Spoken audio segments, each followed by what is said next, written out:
All right, so we are joined by another DMV entrepreneur, which is the hotbed of entrepreneurs in the country right now. We are joined by the one and only April Richardson, a food entrepreneur among other business ventures there in the DC Baltimore area. I can't even begin to list all of the food places that she's run. But we're so glad to have her today. I've got my entrepreneurship class here with me at Velma Jackson High School, and we're recording this for our friends at Madison Central High School, Ridgeland High School, Germantown High School, and for our YouTube channel. So thank you so much for joining us today. Awesome. Hello to everyone. Hello to you. Hello to the students that are with you, and hello to the students that will hear this later. I'm excited to be here. So I'll introduce you as a food entrepreneur, and I know you've Yes. and you've been you've been on national news outlets about your concept because it was so original. Yeah, that's right. You talk a little bit about how you got into that and what exactly a Black-owned food hall is. Sure. So I'm gonna go back just a little bit. So just to kind of set the tone, just so that your students, whoever is listening, that will be able to connect in any part of what it is that I'm sharing. So I am an attorney. So I've been practicing law for about 20 years. I am a food entrepreneur and I am a baked goods manufacturer. Wow. So not only do I practice law, right, but I also manufacture baked goods for like Starbucks and Wegmans. I don't know if you guys have Nordstrom and Safeways out there. Yeah. And we're also on air on QVC. Outside of being a manufacturer of baked goods, I also own 2 retail bakeries where people can actually walk in, buy baked goods, and hang out and drink coffee with us. Wow. So I do all these things, not because I wanted to, have a heavy lift. It's just because I am able to do it. I am willing to do it. And I love the work that I do. Yeah. So for all of you entrepreneurs out there, or all of you, students that are not entrepreneurs, understand that even if you work a 9 to 5, you can still be an entrepreneur. Yeah, and this is something I've found out since we started doing this, because we started this during COVID, that about 80 to 90% of our guests at least are still a part-time employee. Yeah, I worked a full-time job as a lawyer in addition to running a baked goods manufacturing company. And we do tens of thousands of products a month, right? Most people think of their time as 9 to 5. And then that's where, whenever you believe that your day job should be from 9 to 5, or whatever it is that you do should be from 9 to 5, well, you're starting with the wrong mindset. The entrepreneur's mindset is, wherever I have extra time, I'm going to spend it on my business, whether it is from 6 a.m. in the morning until 9 p.m., 9 a.m., or whether it's from 5:05 p.m. to 9 p.m. There's always time to have multiple streams of income. Yeah, and it's not only that, it's not only having the multiple streams of income with an uncertainty of revenue. That's right. Not having to pay for the benefits, especially if you have children, having the healthcare, having at least some sort of steady income, Yeah, and nothing's wrong with that, right? Some entrepreneurs have finally understood that they don't have to be broke in order to follow their dreams.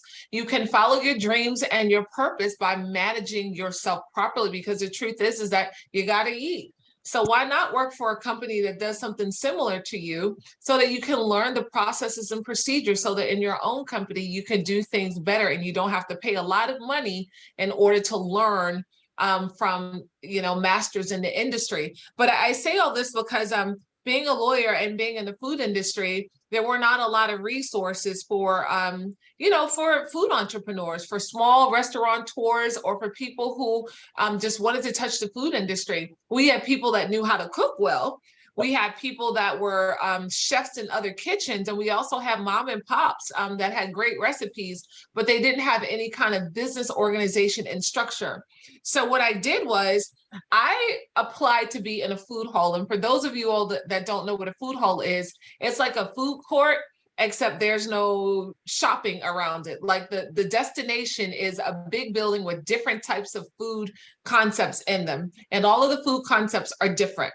Wow. You won't get the same food over and over again. So most food halls, they'll have about 10 individual small businesses, and then there's shared common seating. You put art in there, you put music in there, and then you have just like an amazing kind of culturally motivating atmosphere that's around food. So when I first wanted to go into a food hall, I was working in DC. And my bakery was a pretty popular bakery at the time. And although I tried to get into this new food hall 1,000 times, they kept telling me no 1,000 times. And I couldn't understand, why would you tell me no when you have other people in there that don't have the best product? And the lesson that I learned, the lesson that I taught myself is, first, April, because that's my name, you cannot be mad about what somebody else has. So why don't you go and build your own? And that, and when I decided like how, you know, to build my own food hall, the question became, where am I going to get the money and how's it going to work? And I set out a plan. So I went to that food hall, I sat down and I studied exactly what was happening. I counted how many restaurants they had in there. I counted how many tables and chairs they had in there. I counted how many people came into the door. I counted how many people went to that food vendor versus that food vendor. I listened to the type of music that they were playing. I looked at the art on the wall and I said, if I built my own, how do I make this bigger and better? Yep. And the most important thing that drove me nuts about that food hall is that it had no diversity. I said, where are the Black folk? Where are the Spanish speaking folk? Where are my Native American brothers and sisters? And there were none. In a place like DC, which is one of the most diverse cities in the world. And it drove me crazy, right? And it was unacceptable. So instead of me trying to fight the system, I decided to build my own food hall. And it wasn't easy. I had an idea with no money. So what I had to do was sell the idea to someone that would listen. And one thing that I can tell you in business that is important to do is, if you have an idea, you have to nurture the idea. You have to think about it.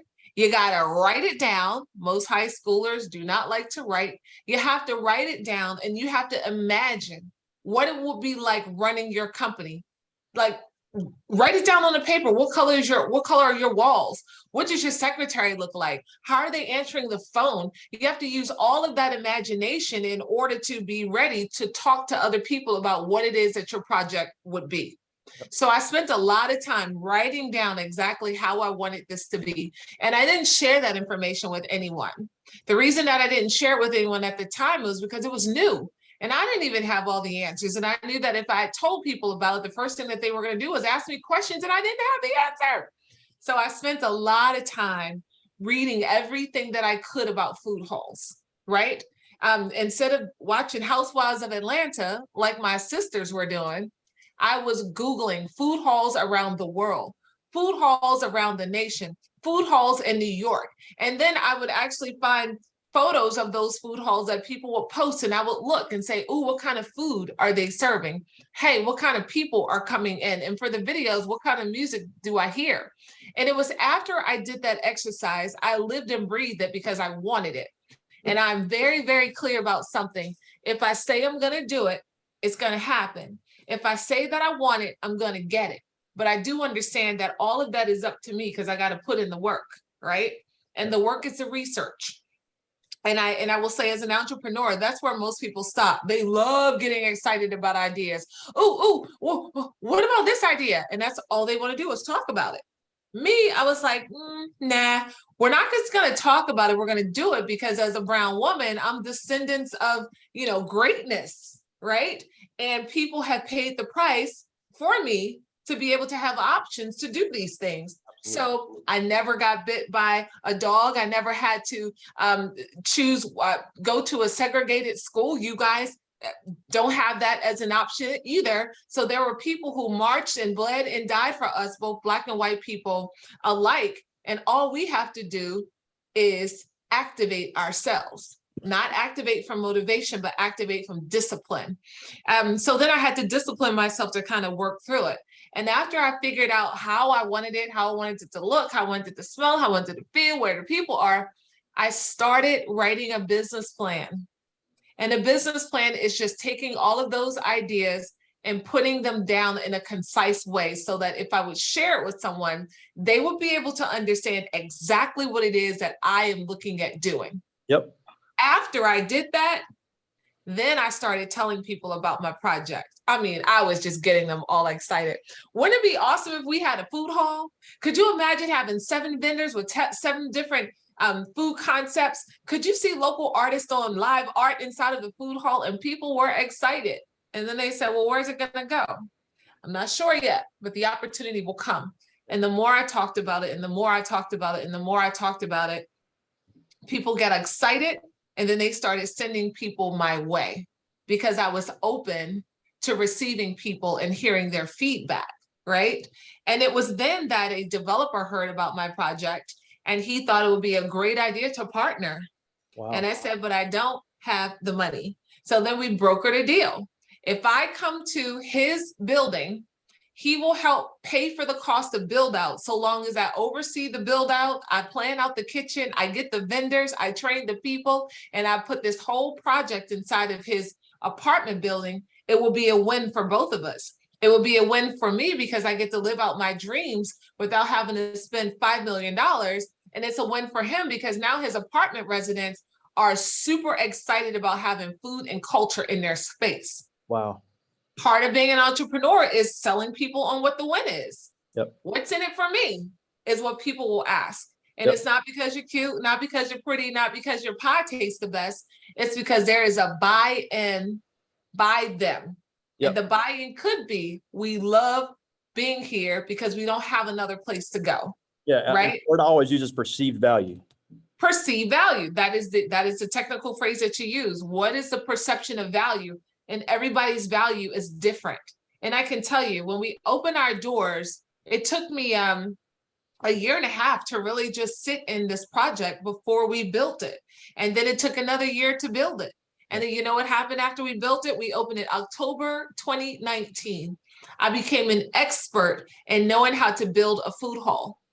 And then the next question became, well, will it be successful? And the question was, how will we measure success? For me, as the owner of the project, success was seeing my vision in real life. And I saw it. One day when I was standing in my food hall, we had at least 500 people in there and they were in line everywhere. And my vendors were rocking and rolling and my music was dope. And my artwork was ardent, and I had live painting going on. I had children playing in a corner. I had artists. I had poets writing poetry. It was everything that I could ever imagine. But then the other side is that is my perceived value. I'm rocking and rolling. But to the community, it was not necessarily something great. You want to know why? Because in order for me to do the food hall, I had to talk to people about my project. And the community where the food hall was a small community. And that small community, I promised them that this food hall would be for them. They would be able to come over with their dogs, they could come over with their kids, and they wouldn't have long lines to stand in. It would be a community celebration for us all. But because of the popularity of the food hall, they had to stand in line for an hour. Their parking in their neighborhoods was taken up. It was trash in their neighborhoods from people being disrespectful and throwing their empty cartons into their neighborhood. So I had a bigger problem on my hand than what the initial success of my food hall was supposed to be. Perceived value. My vendors were killing it. One of my vendors never had more than $500 for his project. And in 6 months, he made $1.5 million at the food hall in 6 months. Wow. The other vendor in 8 months, $1.2 million. And he started with zero, not even a menu. And we designed his menus, we designed his concept sitting at a table, and I gave him the same instructions. Envision or imagine exactly what it is that you want your food stall to be. Write it down.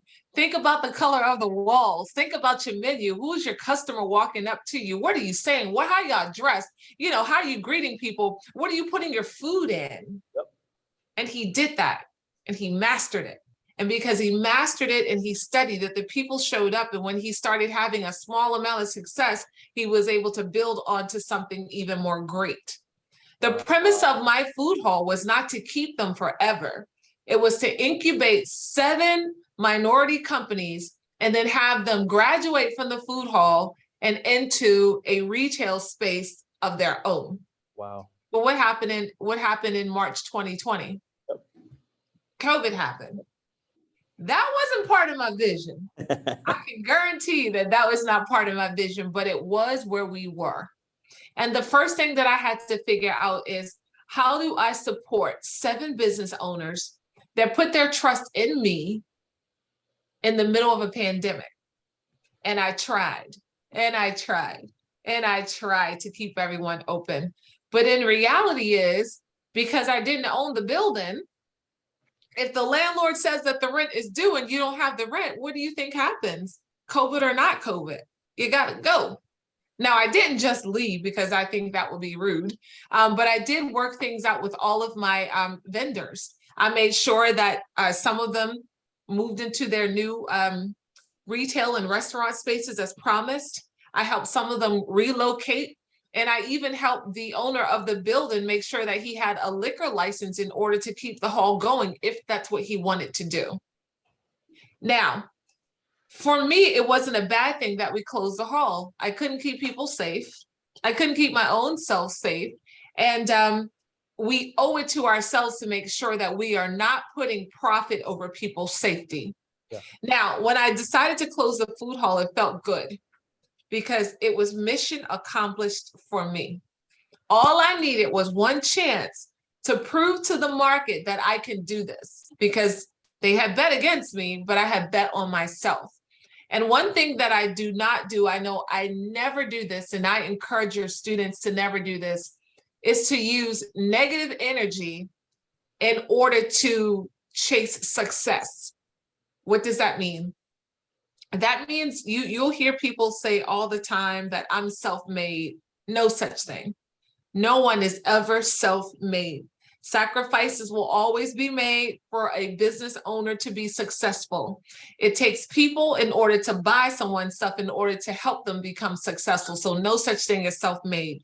Even your friends that are encouraging you and telling you that you can do it, that is part of people's buy-in to your business. But when I say negative energy, you will never hear me say, people say that I'll fail, and look at me now. That is the wrong level of motivation to be in business. The level of motivation that you need to be in business and to stay in business is not based off of, well, someone said I would fail, look at me now. It's more like, well, I said I was going to do it. I put the hard work into it, and now I am receiving the benefits of what I put into it. That has nothing to do with what other people are saying. That has everything to do with what it is that you are doing. Now, after I closed down Savor Food Hall, I was approached by developers all across the country asking me, can I come and do a food hall project for them? I had them come in from New York, California. Yeah, and just people who don't know, the Savor Food Hall made national headlines because it was the first Black-owned food hall in the United States. That's right. So we made that's why it was so crowded, right? So you wonder, why was it so crowded at Savor Food Hall? It was because, number one, it was our first food hall in the area outside of DC where I live, but it was also the first Black food hall in the nation. Now, you'll see that I said it was the second Black food hall in the nation, only because I had learned that there were 2 chefs that were operating together, and I didn't want to be disrespectful to them. But for a standard food hall, we are the first, or we're the first in the nation to do it. And that meant we had a lot of eyes looking in on this project. But that also meant that if I did it right, the floodgates should be open for other women and Black folk in the food industry to do it as well, right?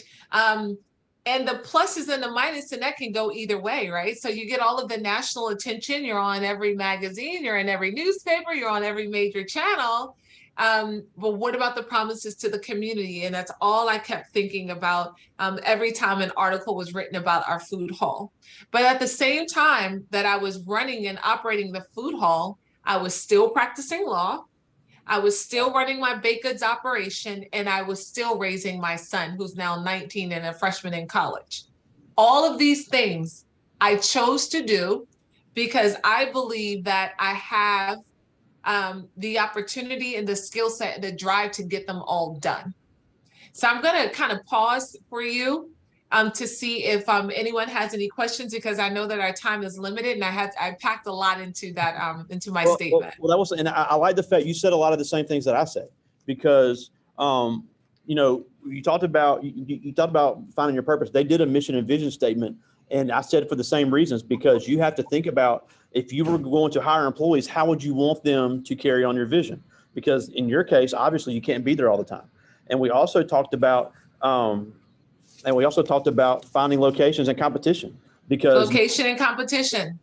I don't care what business you're in. People can always spend their money somewhere else. They can. But it's finding those little things, like it goes back to perceived value, especially in the food industry, the plating, the on the presentation, atmosphere, right? Yeah, the atmosphere, So, the color, the colors on the wall, all of how that. it smells, right? Yeah. What kind of lighting you have, what kind of music you're playing, right?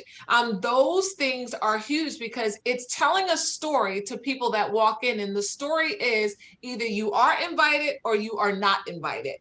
No matter where you walk in, you could say, oh yeah, it feels like I'm invited in here, or yeah, this isn't the place for me. So we had to make sure that we had a line that matched the type of people that we wanted. So we had to create our culture. Yeah. And now one thing I always ask, I know they always get sick of me asking this, but just because we're in a rural community and we're in an all Black community, when we've had some students come out of this class and start their own business. Now, one thing that I've always seen with young entrepreneurs, especially young Black entrepreneurs, is immediately the first mistake they make is they don't charge enough. Yes. No, that is historical. You're not charging enough, because you got to get out of the high school mindset. Again, you decided what type of people you wanted to attract. You decided what type of people you want spending money here, and that's who you cater to. You don't cater to your 16-year-old friends.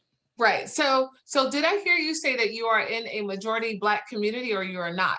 Where we are is an all Black community.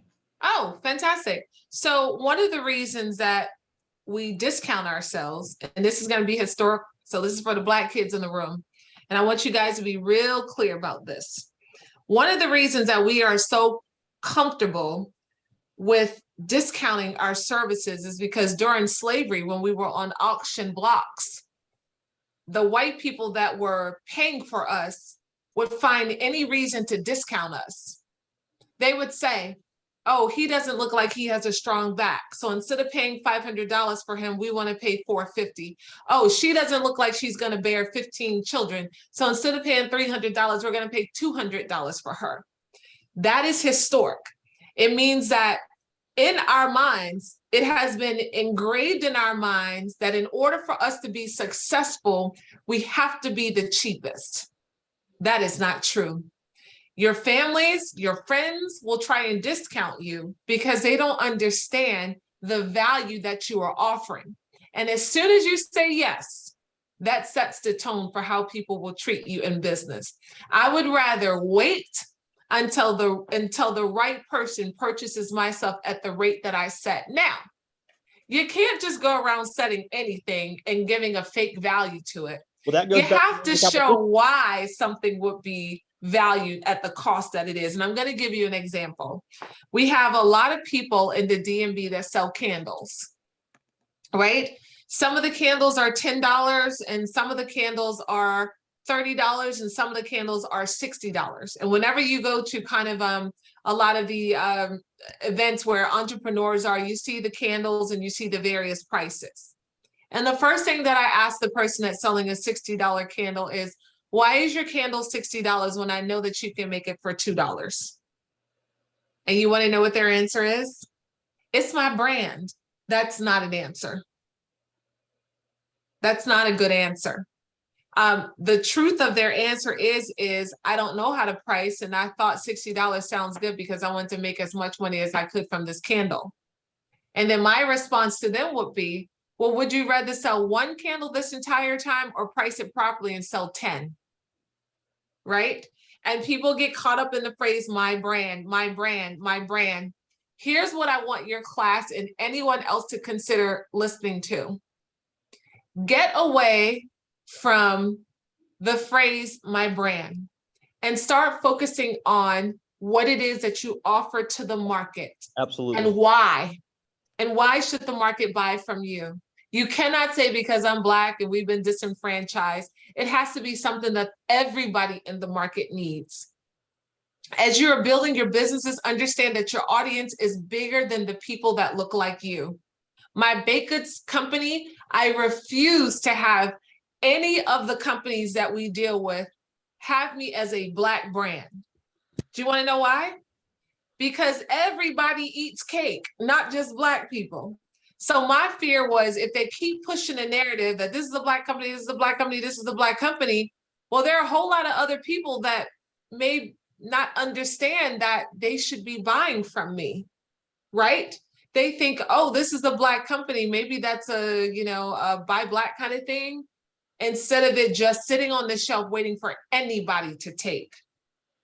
It is a very dangerous thing to do when your product is for everyone. Now, keep in mind, there will be problems that are specific to Black people, hair care products, but even then we limit it because I know lots of ethnic people that are not Black that could use our hair care products, right?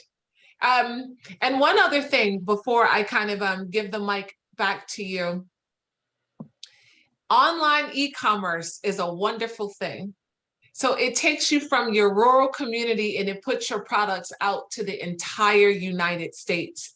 Think e-commerce with whatever it is that you are selling or whatever it is that you are making or whatever service it is that you provide. Your world is bigger than your address. Yeah, we had a young lady come through this class as a 9th grader. She's in college now as a sophomore, but she was a junior and already started a business and was selling to people literally all over the continent. She was having customers in Canada because she was using Instagram as her marketing tool and was selling lashes and all kind of jewelry accessories. And she was killing it. Amazon, you could list your products on Amazon. And another way that's entrepreneurial in nature is eBay. All those clothes that y'all have in y'all closet that y'all don't like to wear anymore, or your auntie brought them for you for Christmas, or your mom brought you a shirt that you hate. eBay is a marketplace for you to resell. Books. I go to the thrift store and buy books. People buy books online. You got to work smart. Yeah. And Macari is the new one that's seems to be pretty good. Yeah. So options are all around us. And even making money with people that you know and love. Hey mom, can you give me all the clothes that you don't want? Why? Because I'm going to sell them on eBay and I'm going to give you 20% of everything that I sell. We have so much stuff that we don't need and that we don't use. There are opportunities to make, even if it's $300 a month, that is money in your pocket that you would not have ordinarily had. Yep. But I do have some questions from the students. I'm gonna get to as many of these as I can. These are all seniors. This first one is Justin Clerk, and he asked, what was the reason you chose to get into selling baked goods, and what would you consider your signature item? So the reason that I got into baked goods was because I understood the baked goods market. It was an opportunity. When I was a lawyer, I was helping companies that were failing. And this was one of the companies that came to me that wasn't doing well. So I ended up taking over the company. Our number one product is a product called the DC Sweet Potato Cake. It is a cake made with sweet potatoes with a vanilla, pecan, cream cheese frosting, and it comes in all different flavors: red velvet, butter pecan, bourbon, rum, red velvet. It's just an amazing product. And when we air on QVC, you guys can always go to qvc.com and click in DC Sweet Potato Cake and you see me on air. We sell about $90,000 in products every 8 minutes. Holy shnikes. Good. Yeah. So when you see me on air, you think she just made $90,000 every time. Wow. It's incredible. That's a blessing. Now this is a good question too. This is a Marion Bolden, and he asked, you have so many different jobs. How do you maintain to do all of them and make sure everything comes off as correct? Staff. I got staff. This is not a one-woman show, right? I have a huge team that supports me. I have a director of operations that oversees the bakery, a director of operations that oversees my retail, a director of operations that oversees my law practice, and I have people that work for me. So it's not just me.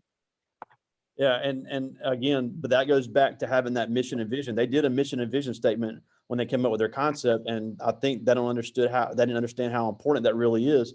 But always, we got a Chick-fil-A around here. They have the My Pleasure. Everybody's on the same page. Everybody, everybody that comes through there, they're expected to follow certain standards, and a business owner has to do that. And somebody at Chick-fil-A dreamed it up. They thought, well, when my staff gives a customer a bag, what is it that they should say? My pleasure. Yeah. They dreamed it up, and then they wrote it down, and it became reality. Yeah, and now it's part of their culture. And Dan Cathy, the founder of Chick-fil-A, he didn't have to stand over them because they were all trained with that mission. They already know. Yeah. This is Brian Perry, and he asked, what made you choose to get into the food industry? Because food touches everyone.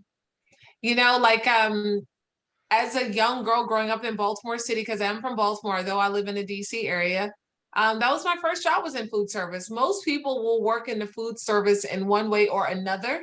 I was a hostess. I washed dishes, and I looked at the owner of the restaurant, and I was like, and I'll own a restaurant, and I kept washing dishes, knowing that life is bigger and better than just this one little job that I played. I just got one more from the from students. This is Octavia Johnson, and a bunch of them had the same question because they were loving what you were saying. But she asked, and she's interested in the cosmetic business.